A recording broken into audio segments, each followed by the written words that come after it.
ठीक हबीब साहब के 100 साल और मेरे हबीब साहब से मिलने के ठीक 50 साल हुए। ठीक 50 साल। 1-2 महीने का फर्क होगा, क्योंकि मुझे याद है जब मैं NSD में फर्स्ट ईयर में आया था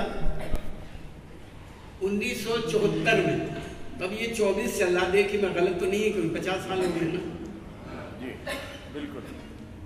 तो वो मुझे अचानक 50 साल पहले मैं दौड़ के गया पीछे की तरफ, और वहाँ जब हबीब साहब से मुलाकात हुई, और कैसे हुई कि उनका प्ले था इसमें त्रिवेणी में, चरणदास चोर या मोर नाम दामाद गांव का नाम ससुराल वो था। तो में से कोई एक था मुझे, क्योंकि मैंने दोनों बड़े नजदीक देखे थे वो प्ले। तो पहला कौन सा था जी?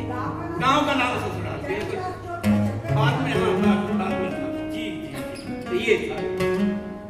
तो मैंने जब देखा तो जिस तरह का म्यूजिक उसमें था, तो मुझे तो अपने गांव याद आने लग गया। मैंने कहा ये तो सब मेरा वो है। और मैं उससे पहले पारसी थिएटर से निकला हुआ था।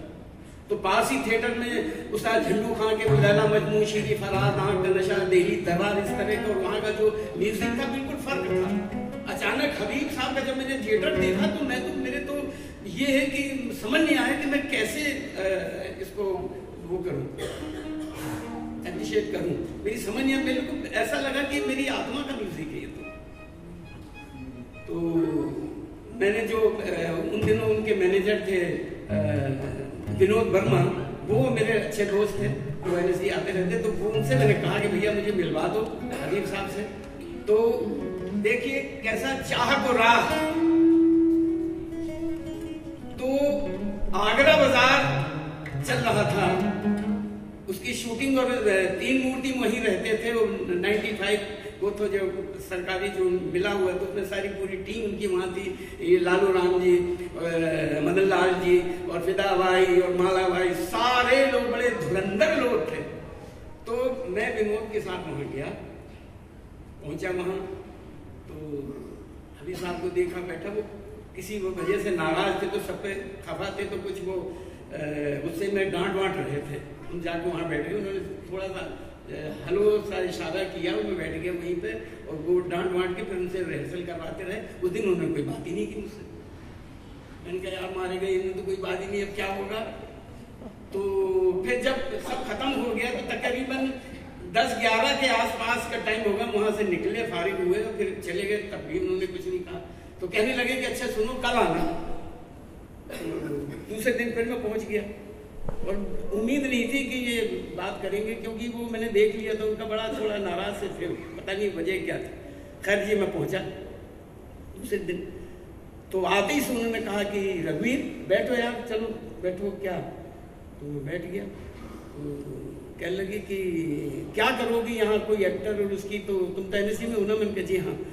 तो कहने लगी क्या करोगे क्या? मैंने कहा जी मैं एक्टर की वजह से नहीं आया, मैं तो बस रहना है कि कुछ भी बैक स्टेज में दे दीजिए, कोई भी काम दे दीजिए, मैं करूँगा बस। और उसके बाद छुट्टी होने वाली थी, 1 महीने की तकरीबन छुट्टी होती दिवाली के वक्त की। तो वो था, नहीं मैं दिवाली की बात करूँ, ठंड के दिन थे, मुझे अच्छी तरीके याद है।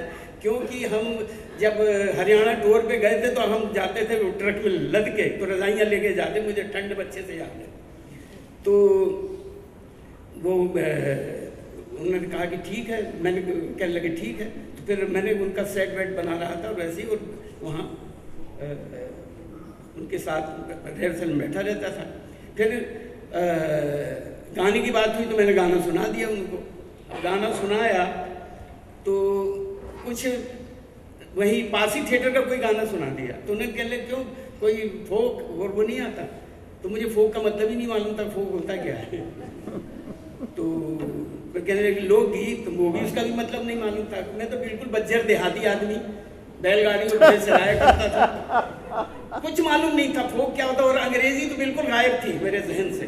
तो अंग्रेजी में उन्होंने कुछ समझाया मुझे, तो फिर पल्ले नहीं पड़ा। तो मैं सीधा उन्हें देख रहा, तो बोले यार तुम इतनी देर से मैं बोल रहा हूँ, तुम मुंडी तक नहीं हिलाते। तो मैंने कहा हाँ ठीक है। तो कहता अब जहाँ नहीं कहना चाहिए वहां तुम हाँ कह रहे हो। तो इस तरह का। थोड़ी देर के बाद फिर वो बीच में उनको लगा एनएसडी का तो अच्छी अंग्रेजी आती होगी इसको, तो वो बस अंग्रेजी में उससे थोड़ी देर बात की। बाद में मैं यही जवाब मेरे वो थे कि समझ कुछ रहा था, कहने लगे यार तुम्हें समझाने के लिए मेरी अंग्रेजी के पसीने छूट गए।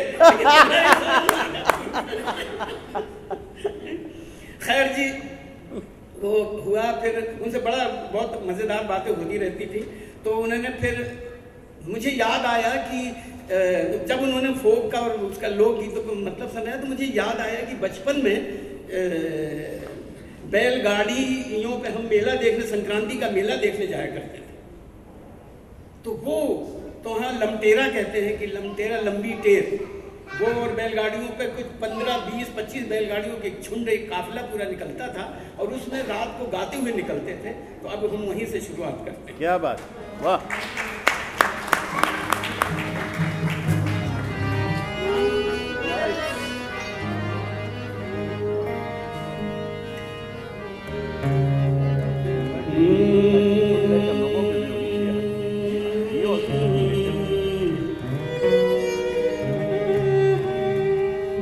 सारी बैलगाड़ियों के नीचे लालटेन टंगी होती थी, बैलों की घंटियों की आवाजें, और उनके बीच में रात को 12-1 बजे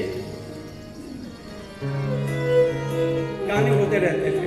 औरतें अलग से गाती थी, मर्द अलग से गाते रहते थे।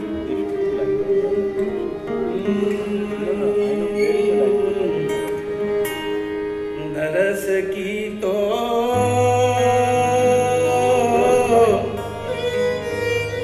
अभी आ गया मेरा भाई रे,